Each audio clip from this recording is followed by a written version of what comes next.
Hello everyone, welcome to Topper's Notes. I'm Rashmi and let's begin with today's current affairs. Our first article is Science Policy Draft जिसमें 30% top posts are for women and there are spousal benefits for LGBTQ+.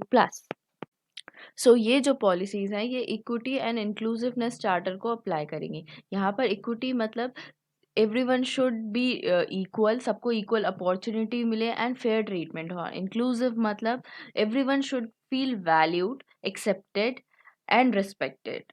And ये जो charter है, ये जो policies है, ये हर तरह के डिस्क्रिमिनेशन से डील करेंगी, जैसे कि gender discrimination, caste discrimination, religion, geography, language, disability, ये सारे डिस्क्रिमिनेशन से डील करेगी। एंड किसी भी तरीके का अगर बहिष्कार होता है या असमानताएं होती हैं, उन सभी से डील करेगा। साथ ही पढ़ाई के क्षेत्र में महिलाओं के पास एंड जो ग्रामीण क्षेत्र से हैं, जो दूर-दराज के क्षेत्र से हैं, मार्जिनलाइज्ड कम्युनिटीज़ से हैं या फिर जो डिफरेंटली एबल्ड ग्रुप्स हैं, इन सभी के पास इक्वल अपॉर्च्युनिटीज़ होंगी। अब ये जो ड्राफ्ट है जिसका नाम है science, technology and innovation policy step 2020, इसे रिसेंटली रिलीज़ किया है department of science and technology DST ने। एक बार ये स्टेप 2020 फाइनलाइज हो जाए, फिर ये रिप्लेस कर देगी जो पुरानी पॉलिसी है, एसटीआई पॉलिसी, जो 2013 की है। ये इक्विटी एंड इंक्लूजन वाली पॉलिसीज ये साइंस एंड टेक्नोलॉजी के इकोसिस्टम को और ज़्यादा बढ़ावा देगी, उन्हें और ज़्यादा डाइवर्स एंड इंक्लूसिव बनाएगी, मतलब सभी ग्रुप्स का इसमें बहुत सारा पार्टिसिपेशन होगा। एंड जितनी भी डिसीजन मेकिंग बॉडीज़ हैं, उन सभी में महिलाओं का 30% का रिप्रेजेंटेशन को इंश्योर किया गया है। इसमें selection committees and evaluation committees भी इंक्लूडेड हैं। एंड जो एलजीबीटीक्यू प्लस कम्युनिटीज़ हैं, इनको भी स्पाउसल बेनिफिट्स मिलेंगे। मतलब जैसे कि रिटायरमेंट बेनिफिट्स, ये सारे उनके पार्टनर को ये सारे बेनिफिट्स मिलेंगे इर्रिस्पेक्टिव ऑफ देयर जेंडर। यहाँ पे एलजीबीटीक्यू का फुल फॉर्म है lesbian, gay, bisexual, transgender, queer plus. Next article is कि हेल्थ मिनिस्ट्री ने रिसेंटली आत्मनिर्भर भारत के एक्शन प्लान को रिलीज किया है। इस एक्शन रिपोर्ट का एम ये है कि इंडिया में एक साइंटिफिक सोशल रिस्पॉन्सिबिलिटी का सेंस क्रिएट किया जा सके एंड इंडिया का जो टेक्नोलॉजी का फ्यूचर है उसे अटमोस्ट इम्पोर्टेंस पे रखा जा सके। इस कॉम्प्रिहेंसिव एक्शन प्लान को ट्रिपल ए एन को टाइमलाइन के रेफरेंस में स्ट्रक्चर किया गया है और ये बहुत सारे आइडेंटिफाइड सेक्टर्स में short term, medium term and long term interventions को हाईलाइट भी करेगा। ये जो एक्शन प्लान है इसे रिलीज किया है हमारे minister of science and technology and health and family welfare doctor Harshvardhan ने। एंड इस एक्शन प्लान का नाम है एक्शन एजेंडा फॉर एन आत्मनिर्भर भारत। इसे प्रिपेयर किया है TIFAC ने, जिसका फुल फॉर्म है technology information forecasting and assessment council. ये जो पॉलिसी है ये स्पेसिफिकली डिफाइन करती है कि बहुत सारे डोमेन्स में, जैसे कि innovation and technology development, technology adoption diffusion and manufacturing and productivity boosting, trade and globalisation, internet policies, data management, education and training, artificial intelligence, इन सारे डिफाइंड डोमेन्स में वो पॉलिसीज रिकमेंड करेंगी एंड देन लेटर अप्लाई करेंगे। अब देखते हैं TIFAC के बारे में, जिसका फुल फॉर्म है technology information forecasting and assessment council. It was founded in 1988 and ये एक ऑटोनॉमस बॉडी है जो कि department of science and technology के अंडर में काम करती है। नेक्स्ट आर्टिकल इज कि गवर्नमेंट ऑफ इंडिया ने Indian SARS CoV 2 genomic consortium को लॉन्च किया है, जिसे शॉर्ट में इंसा कॉक कहेंगे। इस कंसोर्टियम का, इस संघ का मेजर एम ये है कि सार्स कोविड 2 वायरस में जो भी जीनोमिक वेरिएशंस आ रहे हैं, इसे एक रेगुलर बेसिस पे मल्टी लेबोरेटरी नेटवर्क के थ्रू मॉनिटर किया जा सके। अब इस कंसोर्टियम में, इंसाकॉग में, एक high level inter ministerial steering committee रहेगी, संचालन कमेटी रहेगी, जो कि जो भी पॉलिसीज हो इस मैटर से रिलेटेड उन सभी में गाइडेंस देगी। साथ ही में एक साइंटिफिक एडवाइजरी ग्रुप भी होगा जो साइंटिफिक एंड टेक्निकल गाइडेंस देगा। हमने देखा था कि एक मल्टी लेबोरेटरी नेटवर्क रहेगा, तो it comprise of 10 labs, namely DBT, ये बहुत सारी लैब्स का नाम है। एंड ये जो पूरी पॉलिसीज है इनको कोऑर्डिनेट एंड डेवलप किया है department of biotechnology DBT along with ministry of health and family welfare ICMR and CSIR। Next article is कि हमारे union health minister doctor Harshvardhan nominate हुए हैं गवी के लिए, जो कि एक वैक्सीन अलायंस बोर्ड है। डॉक्टर हर्षवर्धन गावी बोर्ड में रिप्रेजेंट करेंगे SEARO कॉन्स्टिट्यूएंसी को एंड VPRO कॉन्स्टिट्यूएंसी को। ये stands for south east area regional office and VPRO stands for western Pacific regional office constituency. इन दोनों को ही रिप्रेजेंट करेंगे गावी बोर्ड में।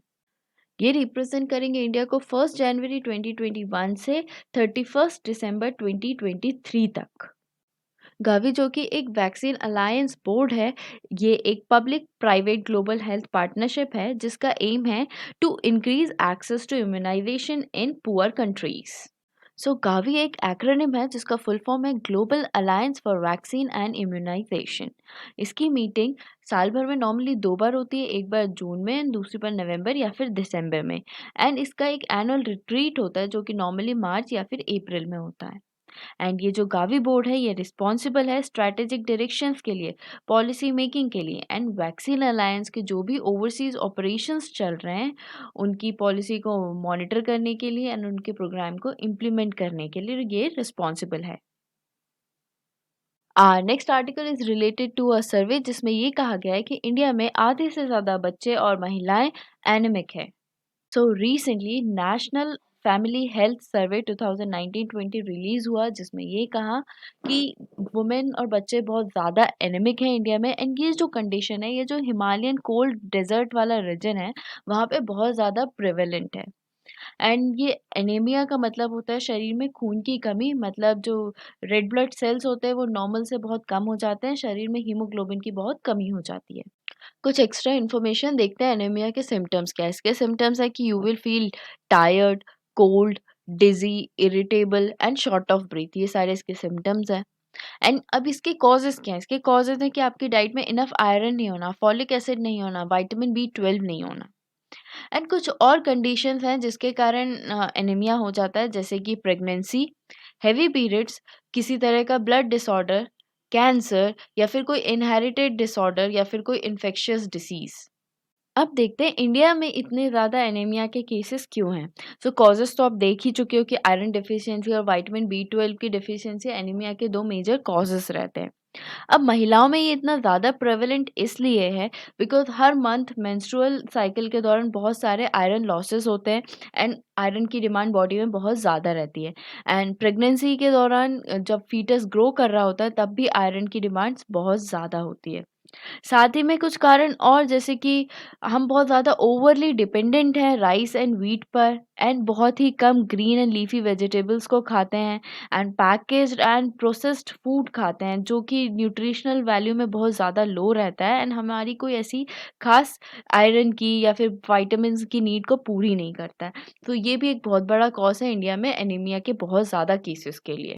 अब देखते हैं फॉलिक एसिड के बारे में। बॉडी को फॉलिक एसिड की ज़रूरत रेड ब्लड सेल्स को बनाने के लिए होती है। अगर इसकी कमी है तो भी एनीमिया की केसेस होंगे।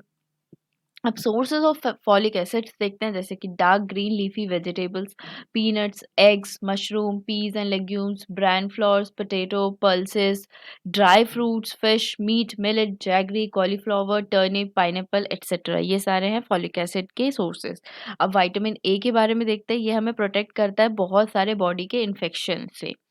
जितने भी डार्क येलो फ्रूट्स रहते हैं, ग्रीन लीफी वेजिटेबल्स रहते हैं, सिट्रस फ्रूट्स रहते हैं, विटामिन ए एंड सी के बहुत अच्छे सोर्सेस रहते हैं। अब कुछ रॉ वेजिटेबल्स जैसे कि radish, carrot, tomato, turnips, cucumber, इनको हमें डेली खाना चाहिए। स्प्राउट्स एंड ग्रेन्स को हमें डेली खाना चाहिए to protect ourselves and to avoid the conditions of such cases. Next article is कि CCEA, जिसका फुल फॉर्म है cabinet committee on economic affairs, इसने एक इंडस्ट्रियल कॉरिडोर के लिए हामी भर दी है जो कि बनेगा आंध्र प्रदेश के कृष्णापट्टनम से कर्नाटका के तुमाकुरु के बीच में। 7,725 करोड़ रुपीस को सैंक्शन किया गया है इस इंडस्ट्रियल कॉरिडोर के डेवलपमेंट के लिए एंड साथ ही में एक लॉजिस्टिक हब जो कि डेवलप होगा ग्रेटर नोएडा में। ये एक्सपेक्ट किया जा रहा है कि ये दोनों प्रोजेक्ट लगभग 2.8 लाख लोगों को एम्प्लॉयमेंट देंगे। अब देखते हैं ये इंडस्ट्रियल कॉरिडोर होता क्या है। इंडस्ट्रियल कॉरिडोर बेसिकली एक कॉरिडोर होता है जिसमें मल्टी मॉडल ट्रांसपोर्ट सर्विसेज होती हैं जो किसी भी स्टेट से ऐसे पास करती हैं जैसे कि मेन आर्टरी पास हो रही हो, मुख्य धमनी की तरह पास करती हैं। अ फ्यू एक्स्ट्रा पॉइंट्स, जैसे कि जो ये कृष्णपट्टनम इंडस्ट्रियल कॉरिडोर है, इसकी एस्टिमेटेड कॉस्ट है 2139 करोड़ रुपीस एंड ये एक्सपेक्ट किया जा रहा है कि 98,000 लोगों को एम्प्लॉयमेंट देगा। एंड अब देखें तो तुमकर इंडस्ट्रियल कॉरिडोर को, सो इसकी एस्टिमेटेड कॉस्ट है 1702 करोड़ रुपीस एंड ये लगभग एम्प्लॉयमेंट प्रोवाइड करेगा 88,500 लोगों को। साथ ही में अगर जो ग्रेटर नोएडा में लॉजिस्टिक हब डेवलप हो रहा है, उसकी एस्टिमेटेड कॉस्ट है 3,884 करोड़ रुपीस एंड ये एक्सपेक्ट किया जा रहा है कि 1 लाख लोगों को रोजगार देगा। अब इंडस्ट्रियल कॉरिडोर्स क्या होते हैं, ये हम पिछली स्लाइड में तो देख ही चुके हैं। अब इनसे होता क्या है, एक इंडस्ट्री और इंफ्रास्ट्रक्चर के बीच में बहुत बेहतर ट्रांसपोर्टेशन होता है, इफेक्टिव इंटीग्रेशन होता है, which leads to overall development like economic development and social development. Our next article is कि RBI launches digital payment index to track transactions. Recent past देखें तो डिजिटल ट्रांजैक्शन में बहुत ज़्यादा बढ़ोतरी आई है, सो ये जो स्टेप है डिजिटाइजेशन का, ये बहुत ही इम्पोर्टेंट स्टेप रहेगा। आरबीआई के डिजिटल पेमेंट इंडेक्स के 5 ब्रॉड पैरामीटर्स रहेंगे जो कि डिफरेंट डिफरेंट टाइम पीरियड्स पर जो भी डिजिटल ट्रांजैक्शंस होंगे उनको डीपन करेंगे एंड एक्सपेंशन में इनेबल करेंगे। ये DPI digital payment index RBI की ऑफिशियल वेबसाइट पर एनुअल बेसिस पर हर 4 महीने के अंतराल में पब्लिश किए जाएंगे। ये जो रिजर्व बैंक की डिजिटल पेमेंट इंडेक्स है, इसे कंस्ट्रक्ट किया गया है मार्च 2018 को बेस पीरियड लेकर। अब हम 5 ब्रॉड पैरामीटर्स की बात कर रहे थे, तो वो पैरामीटर्स हैं payment enablers, payment infrastructure demand side factors, payment infrastructure supply side factors, payment performance and consumer centricity. So ये है सारे पैरामीटर्स। अब देखते हैं आरबीआई के बारे में। आरबीआई इंडिया का सेंट्रल बैंक है and reserve bank of India act 1934 के तहत 1 अप्रैल 1935 को आरबीआई स्टैब्लिश हुआ था। देन ऑन 1 जनवरी 1949 आरबीआई को नेशनलाइज किया गया था एंड प्रेजेंटली आरबीआई के गवर्नर हैं Shri Shaktikanta Das. So this was all for today. Thank you so much for watching.